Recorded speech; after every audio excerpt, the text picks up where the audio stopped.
সঠিক কথাটা তো বলতে হবে। আজকে যখন জামাত বলে বা জামাতের লোকজন বলে বা বর্তমান সরকারের যে ছেলেপেলেরা যারা, এরা তো সব জামাতের ছেলেপেলে, একসময় শিবিরের ছেলেপেলে, এখন বিভিন্ন নামে হিজবুত তাহরির বা অন্যান্য নামে আইসা তারা অবতীর্ণ হয়েছে, কিন্তু এরা তো জামাত, এদের টোটাল পিছনে জামাত, এটা তো বুঝতে আর কারো বাকি নাই। এখন জামাত যখন বলবে মুক্তিযুদ্ধ মানি না, মুক্তিযুদ্ধ থাকবে না, ৭১-এর মুক্তিযুদ্ধ তাদের কাছে এখন অপশনাল বিষয়, এখন তাদের কাছে মূল বিষয় হলো ১৯৪৭ এবং ২০২৪। বিএনপি তো তার অস্তিত্বের কারণে এখন বলবে যদি ৭১-এর মুক্তিযুদ্ধ না থাকে তাহলে তো major Zia zero. Who is major Zia? কারণ ৭১-এর মুক্তিযুদ্ধ ছিল বলে তো মেজর জিয়া বলতে পারছে I major Zia do hereby declare the independence of Bangladesh. নিজের নামে বলছে প্রথমে, তারপরে বঙ্গবন্ধুর নামে বলছে, কিন্তু বলছে তো মেজর জিয়া তো এখানে হিরো, মুক্তিযুদ্ধ one of the heroes of liberation war. ৭১-কে যখন তারা নিগেট করতে চায়, মুক্তিযুদ্ধকে যখন তারা চক্রান্তমূলকভাবে নিগেট করতে যখন তাদের পিছনে দাঁড়ায়, ওই শক্তির পিছনে, তখন বিএনপি তো তার অস্তিত্ব রক্ষা করতে গিয়ে তার সঠিক অবস্থানে দাঁড়াইতে হবে। সেই সঠিক অবস্থানে বিএনপি দাঁড়াইছে।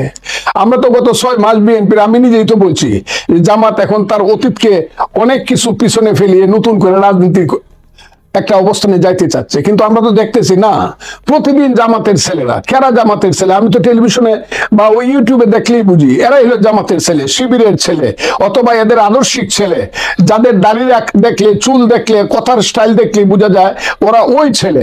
ওদের একমাত্র কাজ তো হলো এটা বলা, 2 সাপের 1 বিষ, নৌকার ধানের শীষ, এই কথাটা বলা। আওয়ামী লীগকে তাড়াইছে, বিএনপি কে তাড়াবো, হাসিনাকে দিল্লি পাঠাইছে, আর কৌশল করে খালেদা জিয়াকে লন্ডন পাঠাইছে। এইসব কথা যারা বলে তাদের ব্যাপারে সঠিক কথাটা বললেই যদি গায়ে ফুসকা পড়ে, তাহলে তো বলতে হবে যে এই দেশে প্রকৃত কথা বলা যাবে না। তারা যদি বলে জামাত এবং সেনাবাহিনী দুইটাই দেশপ্রেমিক দল, সেনাবাহিনী দল হইল কি করে? সেনাবাহিনী তো আমাদের সার্বভৌমত্বের প্রতীক। জামাত তাদের সাথে মিলাইয়া নিজেদেরকে দেশপ্রেমিক হিসাবে তারা বলতেছে একমাত্র দেশপ্রেমিক, তাহলে আমরা কি দেশদ্রোহী? অন্য সব দেশদ্রোহী? এটা আমরা উত্তর দিতে পারবো না। জামাত বলবে যে আমরাই একমাত্র দেশপ্রেমী। হায় হায়, রে কয় কি? এটা দেশে কয় কি জামাত নাকি একমাত্র দেশপ্রেমী? যারা এই দেশের স্বাধীনতা চায় না, জামাত এই দেশে এখন যে ৪৭-কে জামাতে তো ভালোবাসছে, প্রেম করছে ৪৭ সনের সাথে, জামাত তো ৪৭-এর স্বাধীনতাও চায় নাই। মওদুদিরা ৪৭, জামাত ইসলাম তো মওদুদির নেতৃত্বে ৪৭-ও চায় নাই, ৪৭-এরও তারা বিরুদ্ধে ছিল। কাজে জামাতের রাজনীতি তো পর্যায়ে পর্যায়ে পরতে পরতে ইতিহাসের গতিপথে ভুল রাজনীতি করি তারা এখানে আসছে। এখন যদি তারা সঠিক পথে চলবে, সেই সঠিক পথটা কি? সেই সঠিক পথ হলে তারা যদি এত বেশি হয়ে থাকে, তাদের এত সমর্থন হয়ে থাকে, তারা একটা ইলেকশন হবে জনগণের সমর্থন নিয়ে, তারা যদি মেজরিটি পায় তারা ক্ষমতায় যাবে। আমরা বিরোধী দল হিসাবে তাদেরকে আমরা সহযোগিতা করব, সেলিউট করব, বা তারা ভুল করলে আমরা বিরোধিতা করব। এটি তো গণতান্ত্রিক রাজনীতি হওয়া দরকার। এখন যদি মনে করে চক্রান্ত করে বিএনপিকে একদম নাক দম বন্ধ করে মেরে ফেলে এবং কুৎসা রটনা করে বিএনপিকে সবকিছু অন্ধকারে নিমজ্জিত করে দিবে, বিএনপি লোকজন কথা বলতে পারবে না। আর ওই যে বাবু এবং সাহেবরা কথা বলে, আমি তো বুঝি না এদের কথার উত্তর আমি দিব। হু আর দে ইন বাংলাদেশ? এরা বিদেশে গেছে, মজা করে। এরা কারা বাংলাদেশের? এরা এই দেশটাতে তো সাম্প্রদায়িকতাকে ছড়াচ্ছে। বাংলাদেশ তো সাম্প্রদায়িকতার দেশ না। মুক্তিযুদ্ধ তো সাম্প্রদায়িকতা না। মুক্তিযুদ্ধের অর্থ হলো গণতন্ত্র, মুক্তিযুদ্ধের অর্থ হলো ধর্ম নিরপেক্ষতা, মুক্তিযুদ্ধের ধর্ম হইলো বাঙালি জাতীয়তা, প্রগতিশীল বাঙালি জাতীয়তাবাদ। মুক্তিযুদ্ধের অর্থ হইলো মানুষের পেটের ভাত, পরনের কাপড়, গরিব মানুষের সন্তানের শিক্ষা শেষে চাকরি, একটা সুস্থ সুন্দর জীবন, এর নাম হলো মুক্তিযুদ্ধ। এর বাইরে যারা যাবে গণতন্ত্র, ধর্ম নিরপেক্ষতা, মানুষের পেটের ভাত, পরনের মানুষের মুক্তি সংগ্রাম, এর বাইরে যারা যাবে মুক্তিযুদ্ধ বিরোধী। তারা বলতে পারে আজকে ইসলামের নামে যারা পলিটিক্স করে, যারা ধর্ম ব্যবসা করে, আমি তো ধর্ম ব্যবসা করি না। আমি তো মামুনুল হক সাহেব যে বক্তৃতা করে সেই বক্তৃতা ডেইলি শুনি। ঠিক আছে, উনি মনে করতেছে উনি এই দেশে ইসলাম প্রতিষ্ঠা করবে, শরিয়া শাসন চালন করবে, শরিয়া শাসন চালু করবে। এই ব্যাপারে আমি ওনার সাথে একমত না।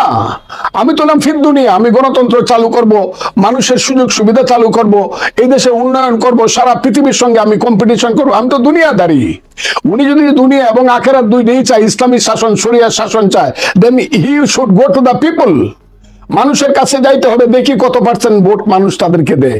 যদি মেজরিটি ভোট মামুনুল হক সাহেবের আদর্শের পক্ষে দেয়, আমার তো বলার কিছু নাই। কিন্তু তারা তো সবসময় ফোর্স করতেছে, এরা কাফির, এরা ধর্মবিরোধী, এরা এই, এরা ওই, বিএনপি ওই জায়গাতে, তো তারা সবসময় ফোর্স করতেছে। আমি আমার পলিটিক্স করি। আর যারা মনে করে আমরা বাকশাল আওয়ামী লীগ হয়ে যাইতেছি, আরে বেটা তোরা কারা রে? আমার দল যদি মনে করে আমি বাকশালের পক্ষে, আওয়ামী লীগের পক্ষে কথা বলে, আমার দল আমার কাছ থেকে অচাবে, আমাকে কাছ থেকে উত্তর চাবে যে আপনি এইভাবে কথা বলেন কেন। ওই যে হারুন সাহেব চাপাই নবাবগঞ্জের যে কথা বলছে, বা জোনাল আবদিন সাহেব বলছে, বা হাফিজ সাহেব বলছে, বা আমাদের মুক্তিযোদ্ধা কমান্ডার উলফাত সাহেব বা সাদিক সাহেব যে কথা বলছে, যে জামাত ইসলাম 1971 সনে আলবদর রাজাকার সৃষ্টি করছিল, তাদেরকে মানুষ মাফ করছে না। তখনও শেখ মুজিবুর রহমান মাফ করছে বলে বাঁচা গেছিল, বেশি করলে মাফ করবে না। আমরা তো সবাই একই কথা বলতেছি। সেই বলতেছি এটা যদি আমাদের দল যদি এন্ডোর্স না করে, আমাদেরকে আমাদের দল জিজ্ঞাসা করবে, সেটা উত্তর আমি দিব। আপনি কে বলার যে আমি বাকশাল কায়েম করতেছি? আমি আওয়ামী লীগ, আরে আমি যে ফাইট করছি আপনি করছেন? আপনি তো 7 সমুদ্র 13 নদীর হেফার থেকে বসে বসে রঙে রঙে কথা কইছেন। আমি কি রঙে রঙে কথা কইছি? আমি জীবন মৃত্যুর মুখামুখি দাঁড়ায় কথা কইছি। আমি বাংলাদেশের ইতিহাসের সংসপ্তক ফজলুর রহমান। খুব বাড়াবাড়ি করে কথা কইছেন, ডোয়ার দেখাতেছেন, আমারে মাইরে ফেলবো, কাটতে ফেলবো। আমি জাতিকে, আমি বাঙালি জাতিকে আহ্বান জানাই, বাংলাদেশের 70 কোটি মানুষকে আহ্বান জানাই। আমি কি এত বড় অপরাধী যে আমাকে ফেট করবে, যে আমাকে মেরে ফেলবে? আপনারা জানিয়ে রাখেন, বাংলাদেশের মানুষ জন্ম যখন হয়েছে, মৃত্যু একদিন আমার হবে। এবং এখন যদি সেই মৃত্যুটা হয়, তাহলে এদের চক্রান্তের কারণে হবে। এবং জঙ্গিবাদী সাম্প্রদায়িক গোষ্ঠী হয়তো বা আমার জীবন নাশ করার চেষ্টা করতে পারে, কিন্তু আমি মনে করি না কেউ আমাকে হত্যা করতে পারবে। কারণ আমি মনে করি আমার যে স্রষ্টা, আমার যে আল্লাহ, যিনি আমাকে সৃষ্টি করেছেন, তার হাতে আমার জীবন মৃত্যুর সমস্ত চাবিকাঠি। আমি এইসব ভয় করি না। আপনি ওই 7 সমুদ্র 13 নদীর পার থেকে আমাকে ভয় দেখান ফজলুর রহমানকে, খুব সাবধান, খুব সাবধান। বাপের বেটা হলে দেশে এসে কথা বলেন, খুব সাবধান। মুক্তিযুদ্ধ যদি এই দেশে কেউ ধ্বংস করতে চায়, আমি শেষ ব্যক্তি মুক্তিযুদ্ধের পক্ষে দাঁড়াবো। সেই মুক্তিযুদ্ধের পক্ষে দাঁড়ালে যদি কেউ মনে করে যে এখানে শেখ মুজিব জিয়া এসে পড়তেছে, আমার কি করার আছে? আমি কি মুক্তিযুদ্ধ বাদ দিব?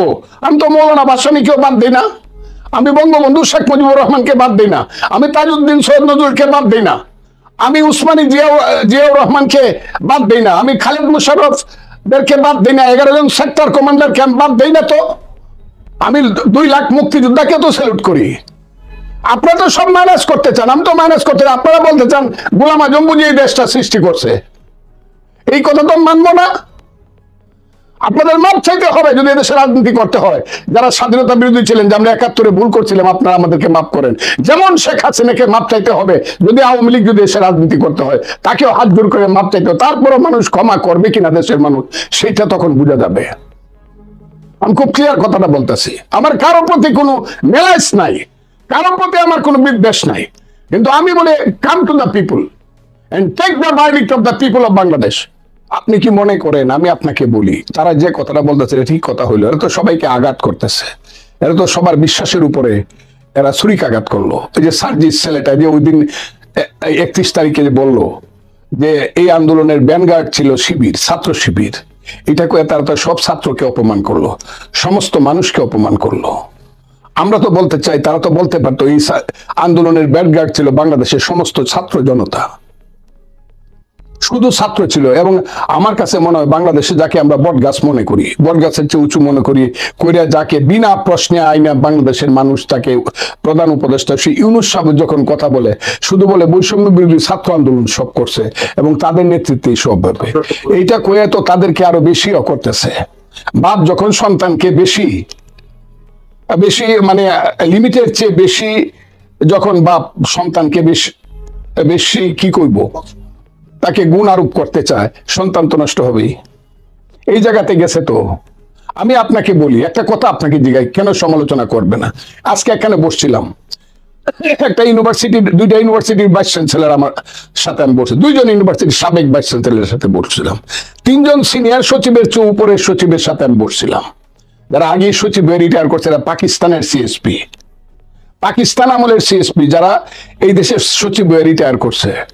তারা আমাকে বলল যে 2 দিন আগে একটা মিটিং নাকি হয়েছে, সেই মিটিংটা যদি সত্য হয় আমার কাছে তো কান্না আসে। একটা ছেলে বৈষম্য বিরোধী ছাত্র আন্দোলনের 2 জনের একজন, সে মিটিং করতে সে হলো প্রধান অতিথি, বড় করে হেডিং তার পত্রিকায়, আর পিছনে বৈশা রয়েছে কৃষি বিশ্ববিদ্যালয়ের ভাইস চ্যান্সেলর। এটাই কি হয়? এটাই কি হওয়া উচিত এই দেশে, যে 23 বছরের একটা ছেলে বক্তৃতা করবো প্রধান অতিথি, ইউনিভার্সিটির ভাইস চ্যান্সেলর পিছনে আরো দেখে নাকি কে কে বৈশা রয়েছে যারা তার বাপের চেয়েও বড় এবং শিক্ষায় দীক্ষায় দেশের অনেক গৌরবান্বিত ব্যক্তি, তাদেরকে পিছনে রেখে এই ছেলেরা বক্তৃতা করে কেমনে? আমি তো দেখি এই যে ক্রিকেট বোর্ডের আকরাম খান থেকে যারা আছে, যত আছে এখনকার প্রেসিডেন্ট ফারুক থেকে ধরে যারা আছে, কত সম্মানিত ব্যক্তি, বাংলার কত গৌরবের ছেলে,